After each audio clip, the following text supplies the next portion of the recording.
First off, I just want to express how thankful I am for this opportunity to be here and to be the strength coach at the University of South Carolina.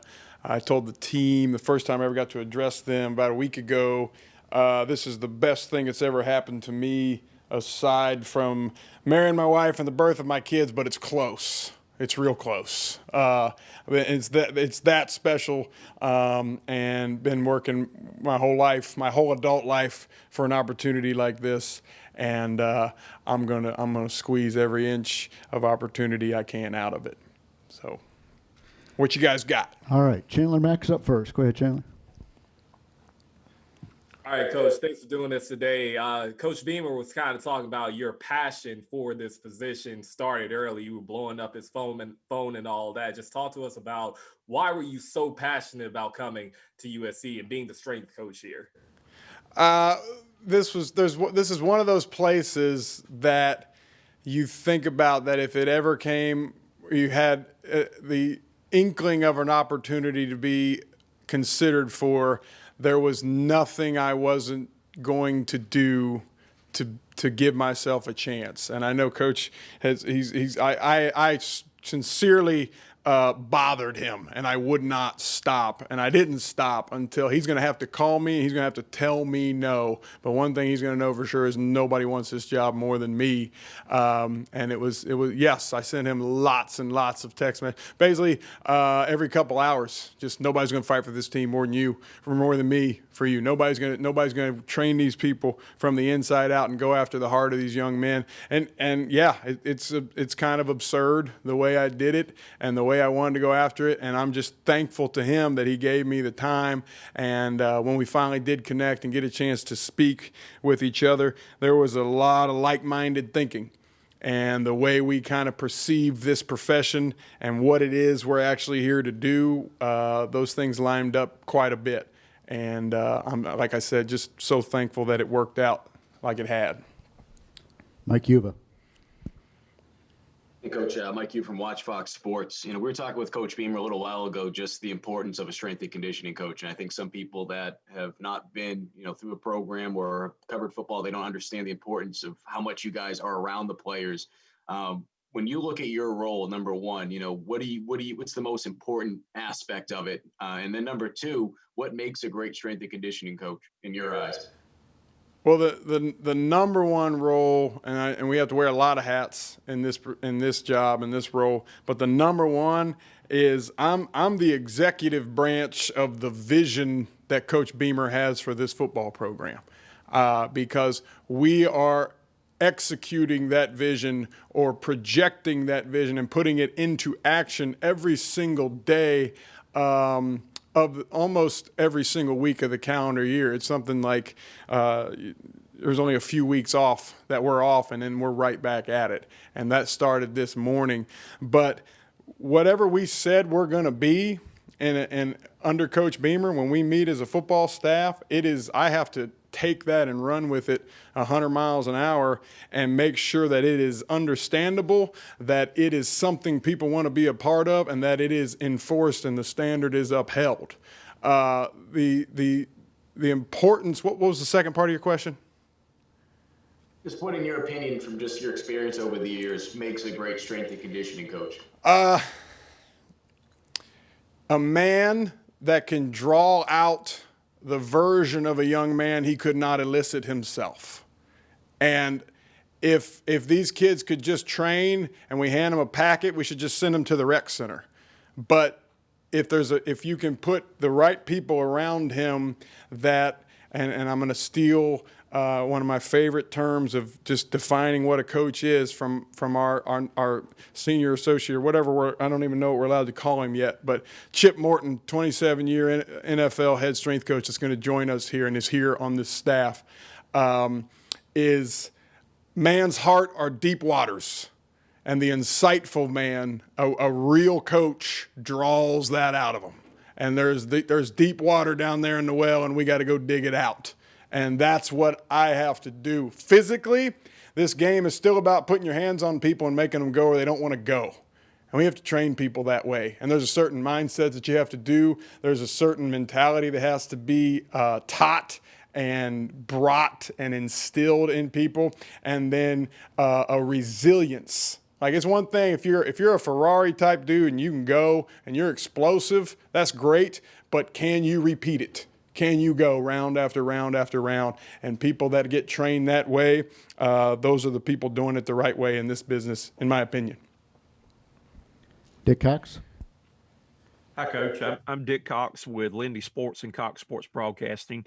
I saw where you were involved and had your own inner city ministry. I've always been a man of strong faith. Can you tell me how your faith has been important throughout your career? Well, it's an interesting story. I was an assistant strength coach at UCF. First off, back up. I grew up. My mom did, and I basically by default, I really had no choice. I was the assistant children's pastor as soon as I was old enough to not be in the children's church. So we were gonna help, and I learned how to coach a room of people and address a room of people doing crazy kids games on Wednesday nights at the Hamilton Dream Center. And it's the same type of thing. It's, do you believe and are you living what you're saying to these kids? There's no difference between that and being in an SEC weight room. And it got to the point I was doing the devotionals.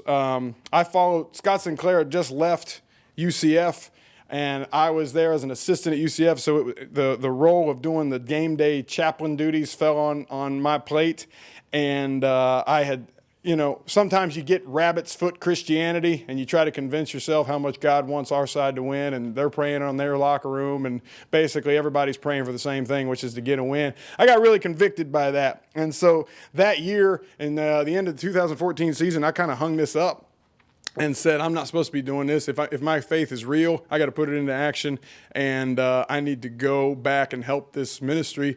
And that's what I did. And it was interesting because I thought, well, I'm going to be in the ministry. Sometimes you put that's like a term, you put quotes around it. And well, what does that actually mean? Because as soon as I tried to get myself out of a weight room, I got asked to be in another weight room. I was like, well, I'll do that as long as I got time to be in the ministry, whatever that means. And then Chip Morton asked me to be and help him out and be an assistant with the Cincinnati Bengals. And all of a sudden I said, wait a second.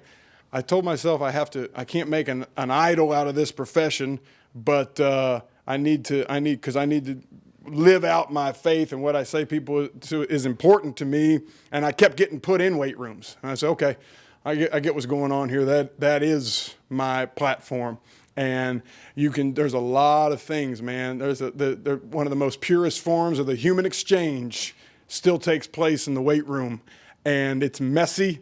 And it can get harsh, and it can get tough, and I'll make mistakes, and I'll say the wrong thing because I'll get upset, and they'll say the wrong thing and they'll get upset. But we have to deal with our adversity with each other long before we walk into that stadium across the field here.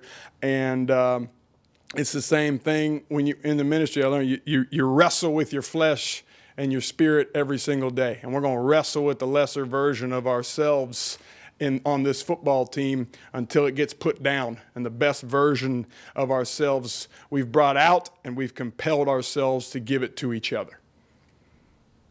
Josh Kendall. Hi, Luke. Josh Kendall from The Athletic. Shane was telling us about the phone call in which he offered you the job. You had accepted it, but you still had to knock out the legal, the term sheet, et cetera, et cetera. And he told you not to get in the car, and you got in the car anyway. So can you walk us through that phone call and how long it took you just to say, to heck with it, I'm going to Columbia, and how much you slept or what you did in those intervening hours? I didn't. He said, do you want to be the strength coach at South Carolina? I said 1,000%. And he said, okay, well, let me get the term sheet together. And I said, okay, I'll be there tomorrow. And he's like, well, make sure we get that taken care of. And I was like, at this point in time, somebody's going to carry me out of this building because you said you want me here, and I don't care about a piece of paper until you carry me out of here in handcuffs. But that's just how much I wanted to be here. And I was going to be there until they said I couldn't be. So, and that was obviously not probably the normal thing to do, but I was, like I said, this opportunity was close, and I could feel it in my hands, and I'm not going to let it go, and I'm not going to let a piece of paper stop me. Do you do Football and Grits, the podcast?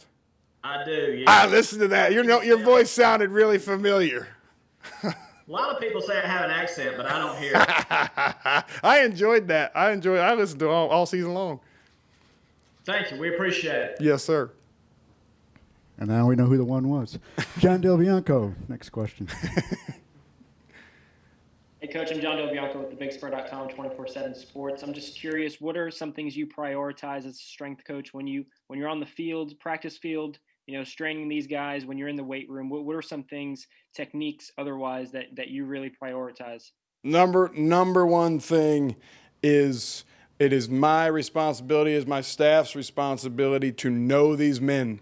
And we are beginning that process right now. I want to know the worst thing that's ever happened to you, the best thing that's ever happened to you, your biggest dream, your biggest fear, what happened between your mom, what happened between your dad, because we're not coaching sets and reps and GPS units and what are we going to do the power clean today? Are we going to do the squat? Are we going to do the bench? Yeah, we'll figure all that out, but let's be able to communicate. Let's connect with these people. And if you and I share time and struggle, then you and I begin to care about each other. My heartstrings are connected to your heartstrings, and whatever pulls on me pulls on you. So start with that. Start with that. And then let's build really physical, tough, resilient people that just keep bringing it over and over and over and over and over. Build a bigger, stronger human being and give him the robustness and the resilience to not fall apart, because it's a violent game. Hale McGranahan. Hey, Hale McGranahan. I work with John at the 24/7 site here covering the Gamecocks. I was just curious about your, I guess, mantra or however you refer to it as struggle well. I'm just kind of curious as where that came from and what that sort of means. Yeah, it came from some big time life setbacks personally, and a lot of the times you get communicated that the pursuit of happiness is the exclusion of struggle, and if you get if you can just walk down the yellow brick road and make everything easy and everything's fast and everything's drive through and download the app and make it as quick as you possibly can. And what we do is we devalue the experience and the process that it took to get there. And struggle makes it valuable. And you're going to struggle no matter what. You're going to struggle with you check off all your boxes of what you said was going to make you happy and you're still not happy. Or you're going to struggle chasing down your life's biggest dream or the girl of your dreams or being a great father for your kids. And struggle is inevitable, so let's do it well. And if we learn how to lean into struggle instead of try to avoid it, we can be uncommon types of men. And if you got a whole bunch of people that think that way, they can be dangerous to other people that maybe don't think that way. So struggle is essential to making life experience great. Colin Taylor. Colin Taylor from the rival side here in Columbia. I'm just curious, you kind of mentioned what makes a good strength coach and kind of your process through this, but at the end of the day, how do you and your staff measure progress? What are some things that you look for, either tangible or intangible, to say, okay, we did a good job with this group this year? Well, Bo Schembechler said, if it's important to your program, you better measure it. So we measure everything. We're going to measure your body weight every single day. Your body weight's a storyline of how you've been living. Everybody should not be the same. Nobody on this football team or any football team should feel like I just got to maintain. There's no such thing. Everybody needs to be leaner. Everybody needs to be thicker. Everybody needs to be bigger. And they need to be less body fat. So we're gonna measure that. We're gonna measure all of our strength numbers, every single type of strength number there is to measure. We're gonna build a sports science program that is the envy of college football. We're gonna monitor the things that matter. There's a million different metrics, but what are we doing with it? And is it helping us make great decisions as we go to practice and prepare for games? We're going to measure the intangibles. I'm not big on coach speak and terms that are just on the walls that look fancy on graphics and kids see it when they come get recruited. Let's define our terms, and if it matters, how do we measure it? So if we say we're going to be accountable and we say we're going to be tough and we say it's about performing, let's put a metric to it. And so that's what we started that this morning with we call it the grit score. And something Dr. Angela Duckworth helped us build over a number of years, and it's a way to tell each other truth. It's not a way to modify behavior and tell people how wrong they are and make people feel excluded and bad about themselves. But if you don't look yourself in the mirror and tell yourself truth, it's hard to go anywhere from there. So if we say it's something that we're going to do in this program, I better be able to explain its value, and if I can't, we shouldn't do it. And if it is valuable, it should be tracked. So we're going to track everything. It's good. Where is this point? Can you expound on what the grit score is, or just kind of take me through that? I'm just gonna keep it kind of broad. It's broken up into 3 categories: accountability, toughness, and performance. And it's a binary. You did or you didn't. My man Yoda, you do or do not. There is no try. Let's go to Scotty Eisberg.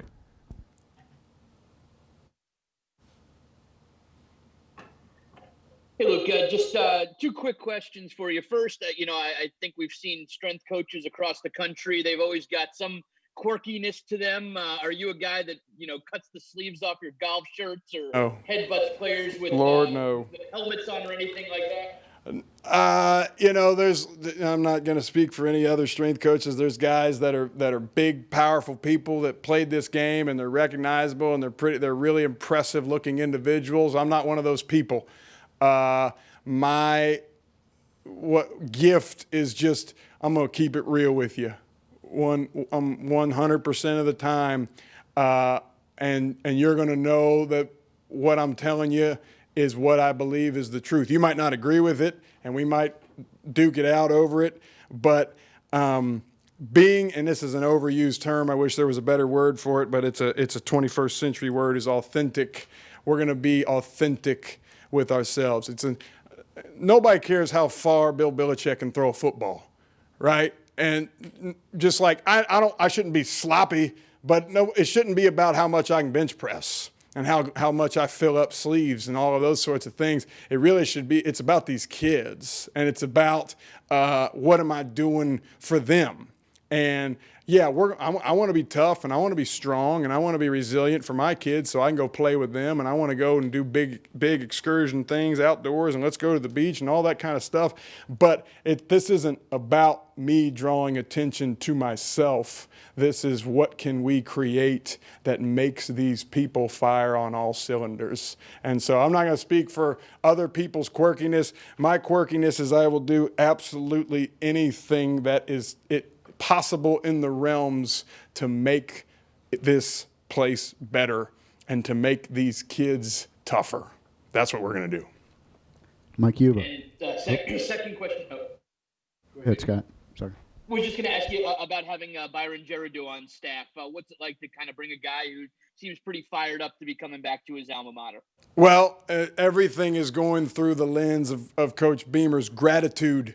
And we only want people around here that being offered this job is the best thing that's ever happened to them.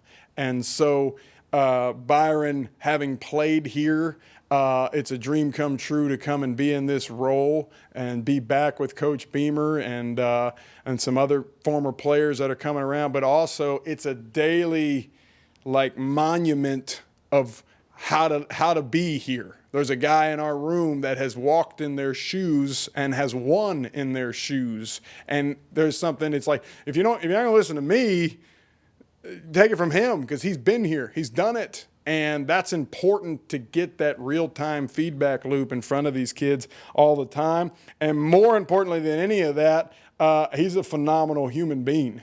And we're going to assemble the best human beings possible to where that bleeds through in every single thing that we do. And people understand that, wait a second, this guy, I think, has my best interests in mind. I'm gonna listen to what he has to say. And that we are embarking on we're going out into deep water, and we're going to do a deep dive into each other as player to player, coach to player, coach to coach.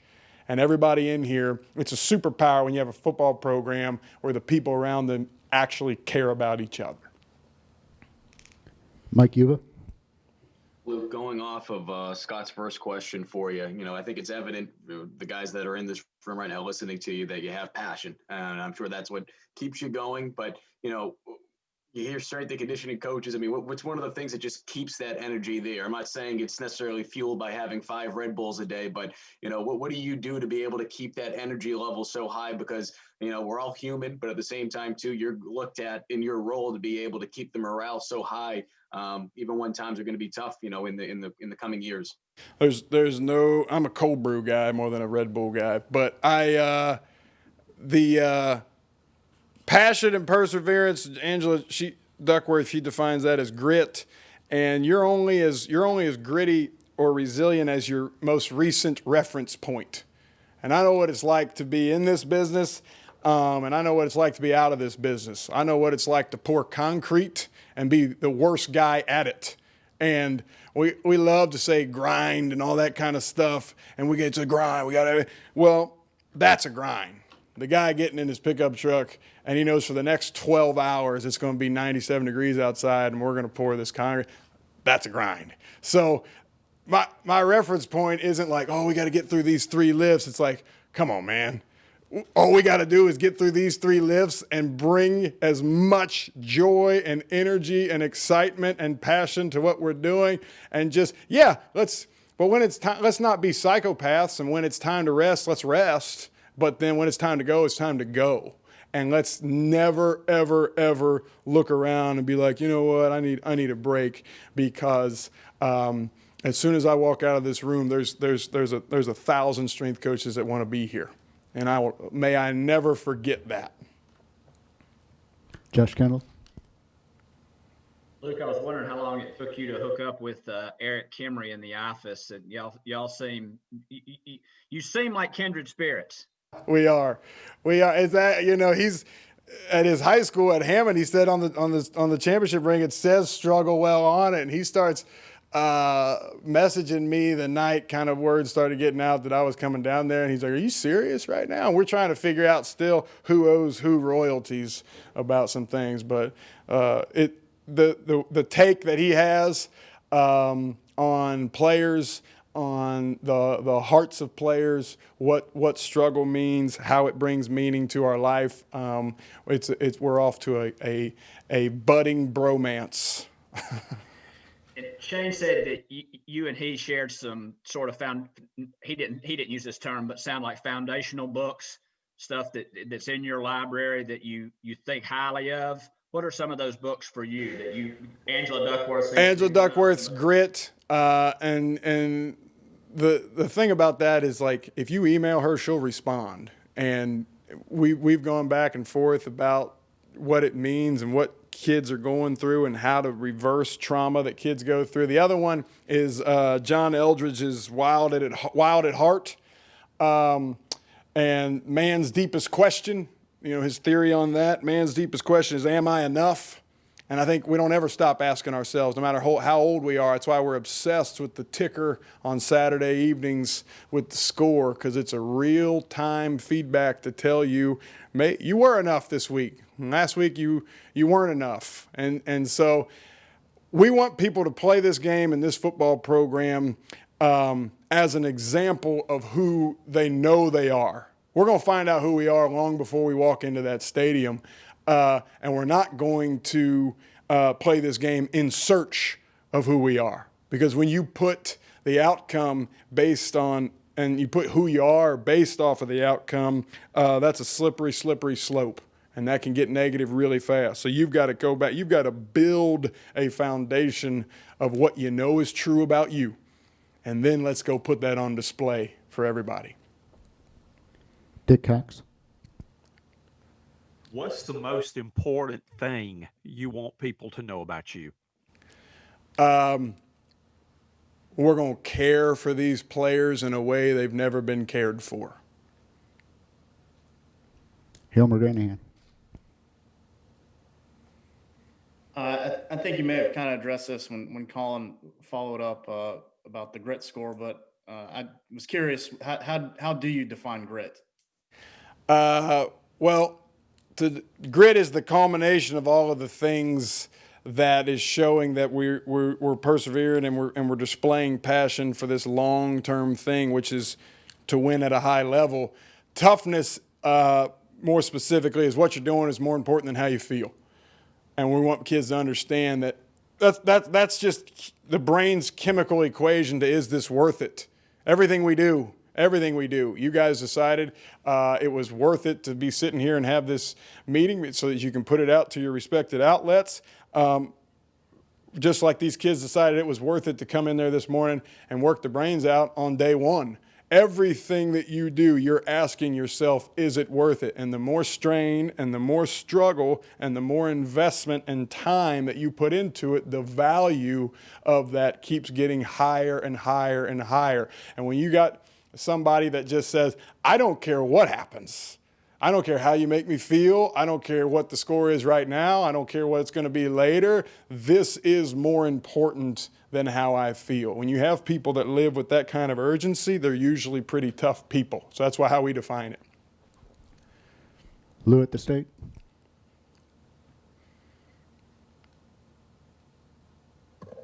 Sorry there.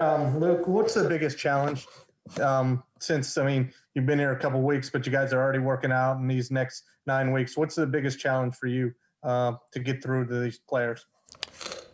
Well, the biggest challenge is you land here, you put boots on the ground, you get a staff together, and immediately you have to begin to convey what's most important, and it has to be consistent, and then you have to progress it.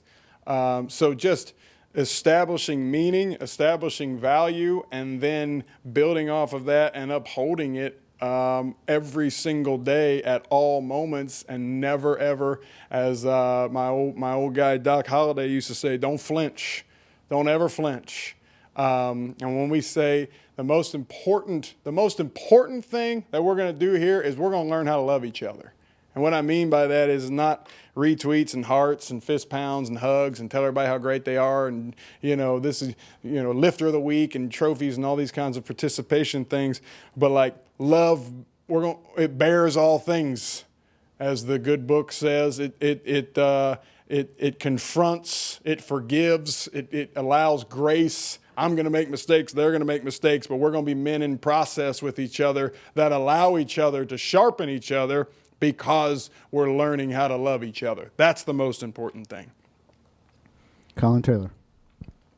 I guess 2 questions for you. I know the mental side of it seems pretty important to you and your staff. How do you guys as a group go about fostering that? How do you improve players' mental health and look out for them as you go through this grueling process? And second of all, is there a playlist idea that you guys go with in the weight room? Do the players pick it? Do you pick it? And do you get to have any input on it? Oh, I got lots of input. Well, let me answer the first one first, is mental health. Intent is everything, right? Bert Soren said to me yesterday, he's like, I'd rather you accidentally punch me in the nose than swing and miss, right? And so intent of what is it we're trying to do for them and where are we coming from here? This might sound harsh. You might not like how this message is coming out of my mouth right now, but you know why I'm saying it. And as long as you understand that, you are going to have a posture that is able to receive what I'm laying down on you.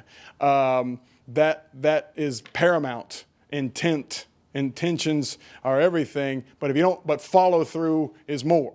So we're going to intend, and they're going to understand that this is coming from a place of love, and then we're going to follow through with that with actions and not fluffy words. With the playlist, it's got, number one is it's going to be clean. Some songs, there's hardly any words left when you do that, But we're gonna play some. We're gonna do a little bit of everything. We're gonna play some old school rock. We're gonna put some Jimi Hendrix on in there. We're gonna do some weird, funky alt country stuff on there. We're gonna put the Drive-By Truckers on. We're gonna put Lil Wayne's hits. We're gonna put Kodak Black. I'm hip with all of it, man. But it's got to be clean. So.